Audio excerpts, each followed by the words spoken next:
여러분 안녕하십니까? 뉴스투데이 제주입니다. 추자도에 호우주의보가 내려진 가운데 밤사이 내린 비의 양은 추자도 77mm, 제주 31, 서귀포 166, 한라산 삼각봉 214mm 등입니다. 추자도에는 천둥 번개를 동반한 시간당 20mm의 강한 비가 내리겠으며 제주는 오늘 낮까지 10에서 30mm의 비가 더 내린 뒤 그치겠습니다. 해상에는 제주도 남쪽 먼바다에 풍랑주의보가 내려져 파도가 높게 일겠습니다. 국내 최초로 제주에 미로공원을 짓고 수익금을 기부한 미국 출신의 프레드릭 더스틴 대표가 향년 88세로 별세했습니다. 우리에게 진정한 기업가 모습을 보여준 그의 정신을 박주연 기자가 보도합니다. 초록빛 나무들이 빼곡한 김영 미로공원. 나무 사이 구불구불 길을 찾는 재미는 어른아이 할 것 없이 관광객들에게 인기입니다. 지난 1995년 이 공원을 처음 만든 건 미국 출신의 프레드릭 더스틴 교수. 제주대에서 관광학을 가르치며 공원 디자인 작업만 3년, 나무를 가꾸는데 8년의 시간과 노력을 들여 완성했습니다.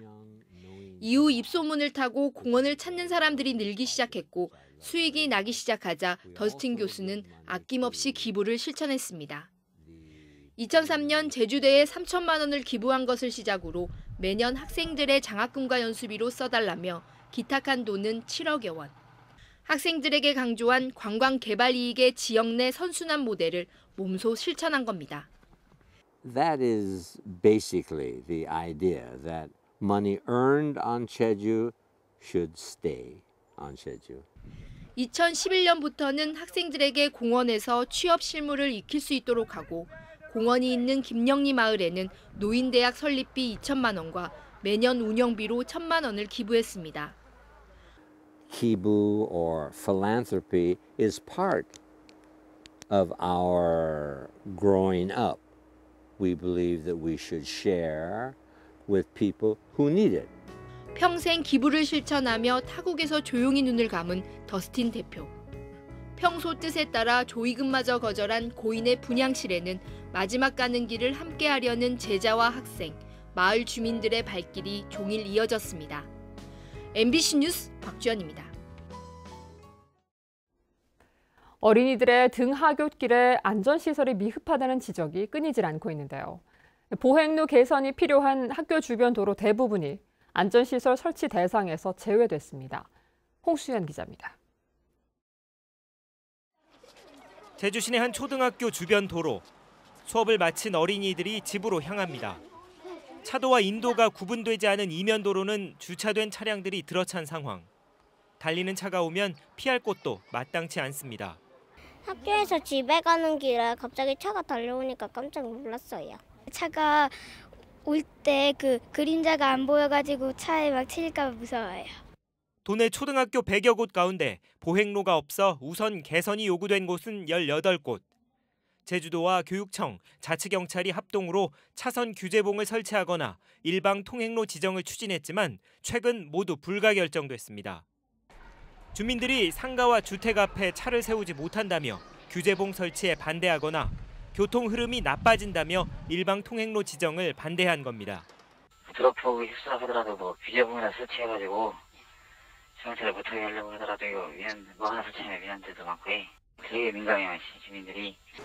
최근 4년간 도내 어린이 보호구역에서 발생한 교통사고 30여 건 가운데 93%는 보행자 사고. 어른들의 이기심과 차량 우선의 교통정책에 어린이들의 보행권이 위협받고 있습니다.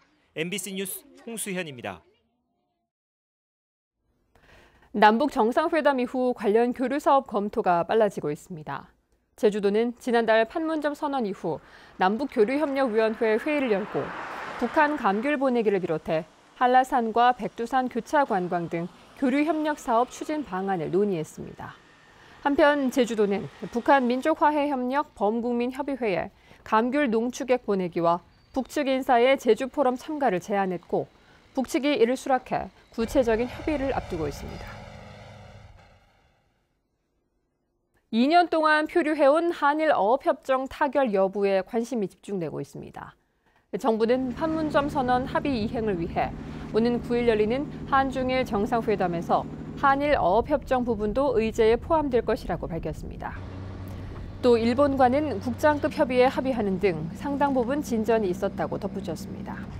한일 어업협정은 지난 2016년 이후 결렬돼 제주 지역 어민들이 일본 측 배타적 경제 수역에서 조업을 하지 못해 정부의 지원을 요구해왔습니다.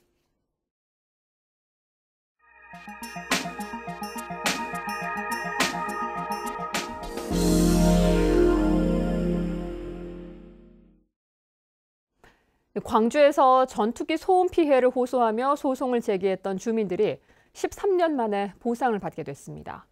이번 소송 결과는 같은 피해를 호소하고 있는 주민들의 추가 소송에도 영향을 미칠 것으로 보입니다. 광주 MBC 송정근 기자입니다. 60년 가까이 공군 비행장 근처에 살며 전투기 소음에 시달려온 82살 임상래 할머니.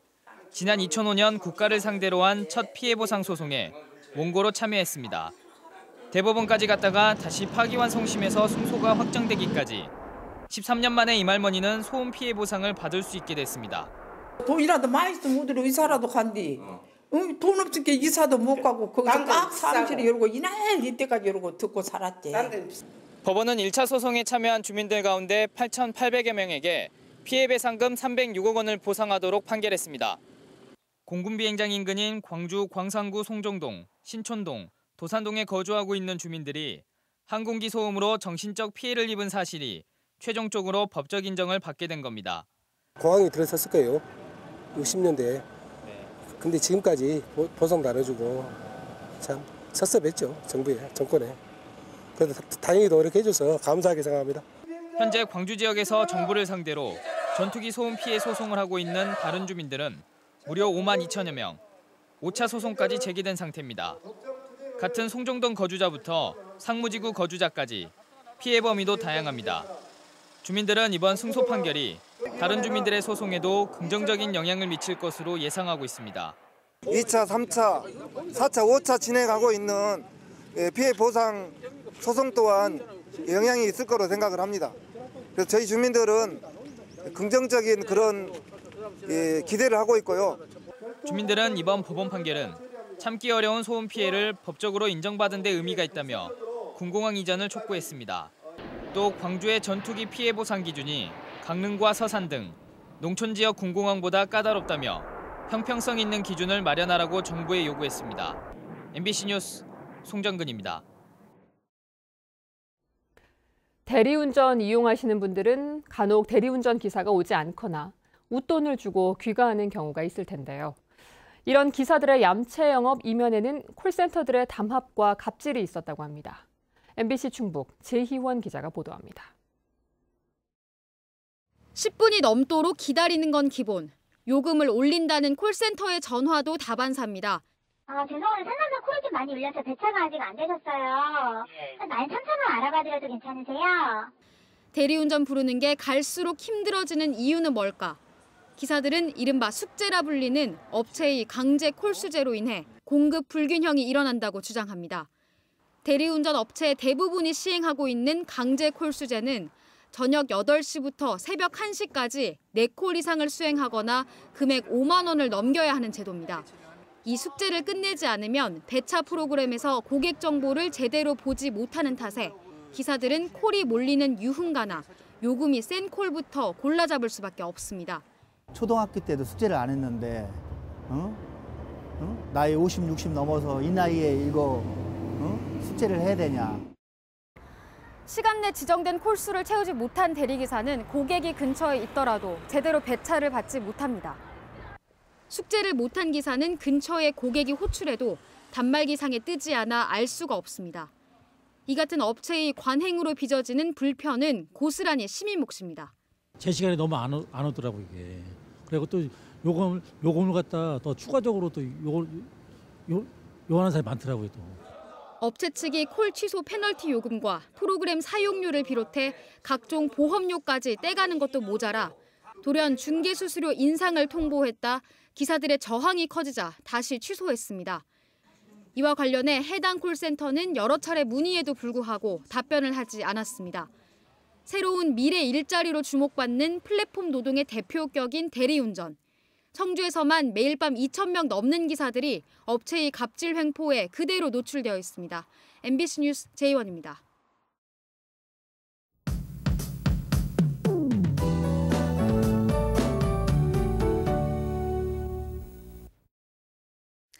네, 연휴의 마지막 날인 오늘도 비가 내리고 있는데요. 특히 추자도와 남해서부 해상에는 천둥, 번개를 동반한 시간당 20mm 이상의 강한 비가 낮까지 이어질 것으로 전망됩니다. 또 안개가 짙게 낀 구간도 많기 때문에 각별히 주의하셔야겠습니다. 기온은 당분간은 평년보다 조금 낮을 것으로 예상되는데요.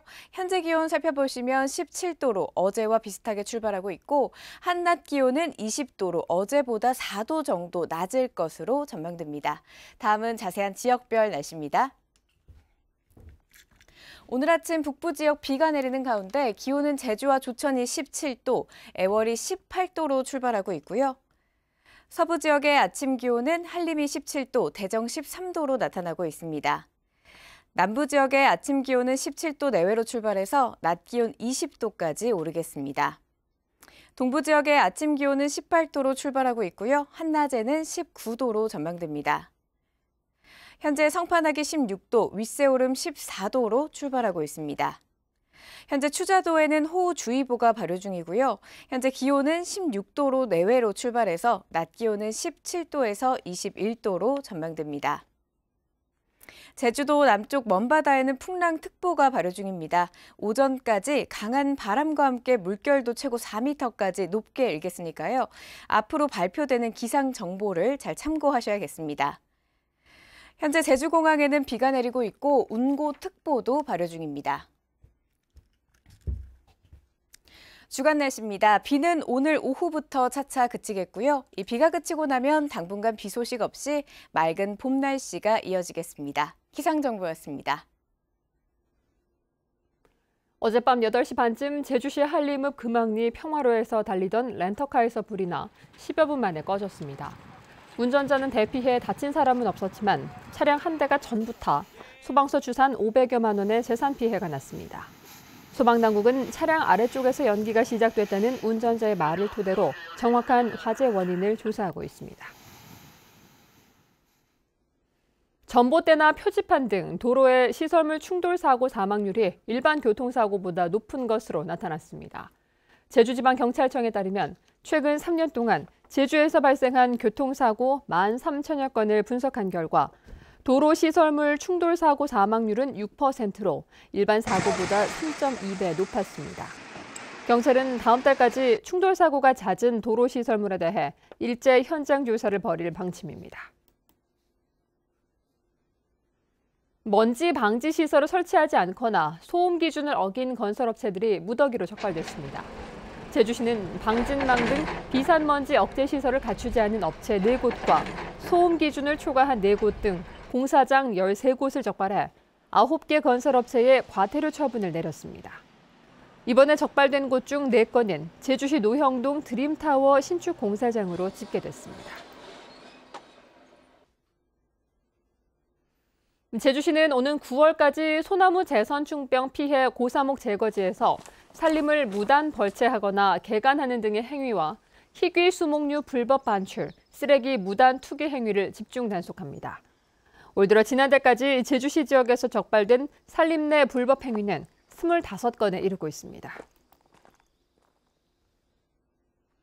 해양수산부 남해어업관리단은 봄철 산란기를 맞아 수산자원 보호를 위한 불법 어업행위 단속에 나섭니다.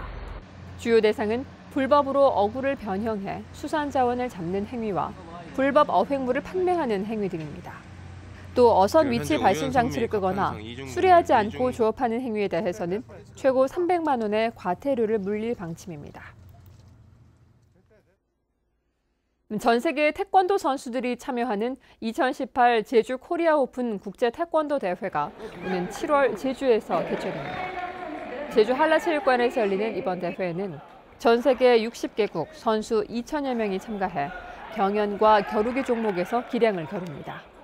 제주도는 오는 2020년 일본 도쿄올림픽을 앞두고 이번 대회를 전지훈련팀 유치를 위한 홍보 기회로 활용한다는 계획입니다. 제1동포 건축가 고 이타미 준을 기리는 건축문화전시관이 건립됩니다. 제주도는 제주시 한경면 저지문화지구 문화시설 공모를 통해 이타미 준 건축문화기념전시관 등 11개 문화시설 건립 사업을 선정했습니다. 전시관은 바다를 동경하고 제주를 제2고향으로 여기며 작품 활동을 한 고 이타미 준의 예술 사료를 모은 자료관과 미술관, 세미나실 등으로 꾸며질 예정입니다. 세계 평화도시 간 협력 체계를 구축하는 방안이 제주에서 논의됩니다. 제주도는 다음 달 16일 개막되는 제13회 제주포럼에서 세계 평화 확산을 위한 평화도시 간 협력 체계 구축을 논의하는 세션을 마련한다고 밝혔습니다. 이번 세션에는 각국의 정부나 의회가 지정한 평화도시인 독일의 오스나브 리쿠시와 일본의 나가사키시 관계자들이 참석해 평화도시의 역할에 대해 발표할 예정입니다.